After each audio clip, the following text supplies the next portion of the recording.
Welcome! This is another video in my NIV Bible reading series. There may be some noise going on in the background.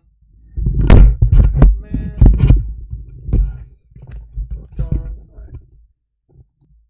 Anyway. Alright. Turn down the volume a little bit. Alright.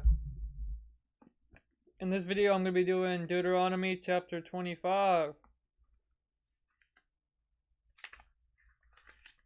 Let me get to it.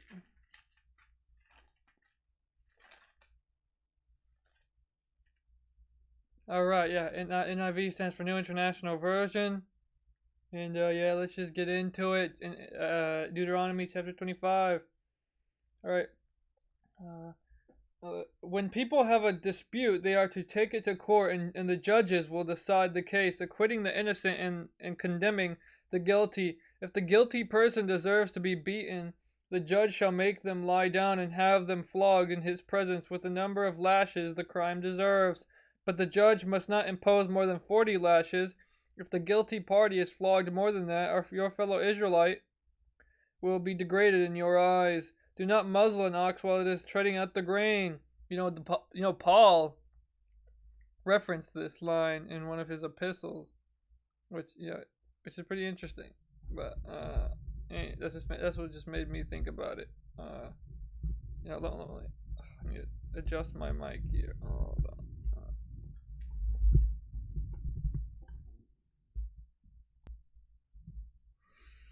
Alright, yeah, I wanted to show you guys the scripture that because Paul references Deuteronomy 25:4 in First Corinthians.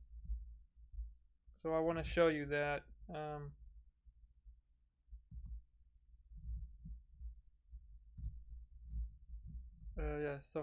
First Corinthians 9. I'll read a little past 9, but it says, "For it is written in the law of Moses, do not muzzle an ox while it is treading out the grain. It is about oxen that God is is concerned?" And I got it's the NIV. For it is written in the law of Moses, do not muzzle an ox while it is treading out the grain. Is it about oxen that God is concerned? Surely he says this for us, doesn't he? Yes. This was written for us because whoever plows and threshes should be able to do so in the hope of sharing in the harvest. When it says us, like people like Paul, like the people who preach the gospel, as it'll say further down, in the hope of sharing in the harvest. If we have sown spiritual seed among you, is it too much if we reap a material harvest from you? If others have this right of support from you, shouldn't we have it all the more? But we did not use this right. On the contrary, we put up with anything rather than hinder the gospel. Don't you know that those who serve in the temple get their food from the temple, and that those who serve at the altar share in what is offered on the altar? In the same way, the Lord has commanded that those who preach the gospel should receive their living from the gospel. And then it goes on to say that Paul hasn't done that, and that he was like a tent maker and all that stuff. He earned it, he and stuff like that. So he did that so he wouldn't have to burden the churches and all that stuff. But that's beside the point. Yeah, he uses it to point out that basically people, us as believers, we should support others who spread the gospel. So like pastors and stuff like that, and street preachers and all that stuff. And yeah, I wanted to show you guys that. Alright. Alright, back to it. If brothers are living together and one of them dies without a son, his widow must not marry outside the family. Her husband's brother shall take her and marry her and fulfill the duty of a brother-in-law to her. The first son she bears shall carry on the name of the dead brother, so that his name will not be blotted out from Israel. However, if a man does not want to marry his brother's wife, she shall go to the elders at the town gate and say, "My husband's brother refuses to carry on his brother's name in Israel. He will not fulfill the duty of a brother-in-law to me." Then the elders of his town shall summon him and talk to him. If he persists in saying, "I do not want to marry her," his brother's widow shall go up to him in the presence of the elders, take off one of his sandals, spit in his face, and say, This is what is done to the man who will not build up his brother's family line. That man's line shall be known in Israel as the family of the unsandaled. If two men are fighting and the wife of one of them comes to rescue her husband from his assailant, and she reaches out and seizes him by his private parts, he shall cut off her hand. Show her no pity. Do not have two differing weights in your bag, one heavy, one light. Do not have two differing measures in your house, one large, one small. You must have accurate and honest weights and measures, so that you may live long in the land the Lord your God has given you. For the Lord your God detests anyone who does these things, anyone who deals dishonestly. Remember what the Amalekites did to you along the way when you came out of Egypt. When you were weary and worn out, they met you on your journey and attacked all who were lagging behind. They had no fear of God. When the Lord your God gives you rest from all the enemies around you in the land he has given you to possess as an inheritance, you shall blot out the name of Amalek from under heaven. Do not forget. Did they forget? I don't remember. I didn't look into that.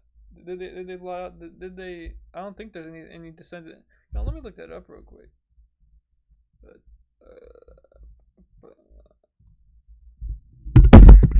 Oh man,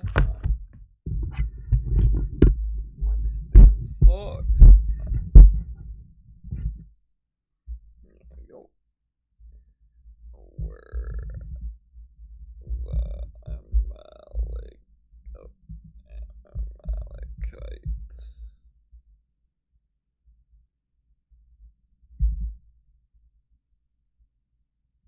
Totally destroyed. Pastor Andrew discussed the fall of Saul and had to deal with 1 Samuel 15:3. This verse records the words of God through the prophet Samuel. Now go and attack the Amalekites and completely destroy everything they have. Did Saul completely destroy the Amalekites? Then Saul attacked the Amalekites all the way from Havilah to Shur to the east of Egypt. He took Agag, king of the Amalekites, alive, and all his people he totally destroyed with the sword. So it did happen. Okay, so I want you guys to see this. Get this. And then, yeah. Oh wait, hold on.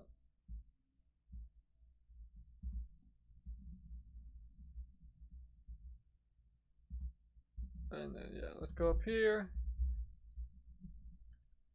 Yeah, so 1 Samuel 15.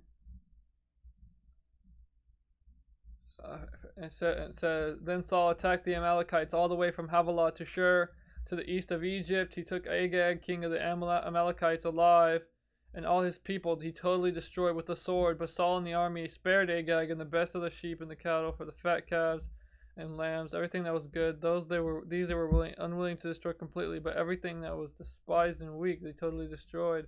Then the word of the Lord came to Samuel, I am grieved that I have made Saul king. So maybe they didn't.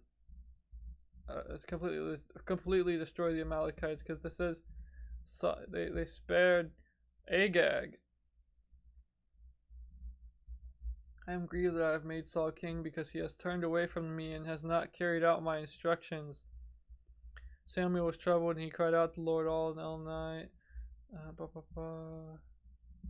Okay, what happened to Agag though?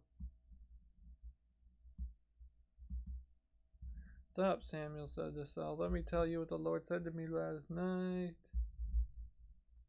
Okay, but I did obey the Lord. Saul said, I went on the mission the Lord assigned me. I completely destroyed the Amalekites and brought back Agag. The soldiers took sheep and cattle.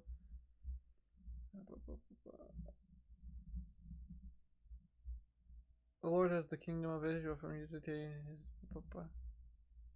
What happened to Agag though? Thinking, surely the bitterness of death is past. But Samuel said, as your sword has made women childless. The man Samuel, he was fresh. Anyway, so will your mother be childless among women? Okay, hold on.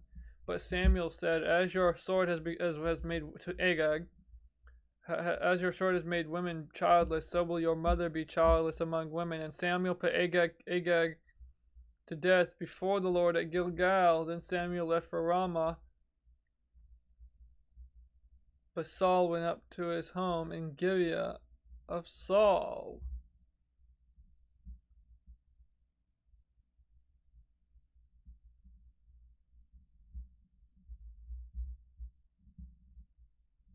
Okay, so yeah, they did wipe out Agag. So kill Agag. So the whole line of Amalekites were destroyed. So yeah, dang, that's crazy. All the way back in Deuteronomy, and maybe even before. I don't know. Definitely in Deuteronomy 25, in the time right before around the time Moses died, which is when this book was written, as far as I understand. These are Moses's last words, which in this book, and it was like, yeah, you shall destroy the Amalekites. Do not forget. And it took a while. I don't know exactly how long, of course, but it eventually happened in the times of Samuel and Saul. The Amalekites were wiped out eventually. That's wild. That's prophecy fulfilled right there. That's wild. Anyway.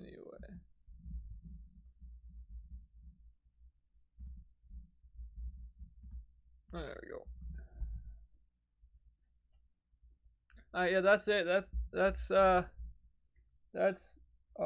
Deuteronomy chapter 25. I hope you enjoyed that video. And hopefully I'll catch you in the next one. Alright.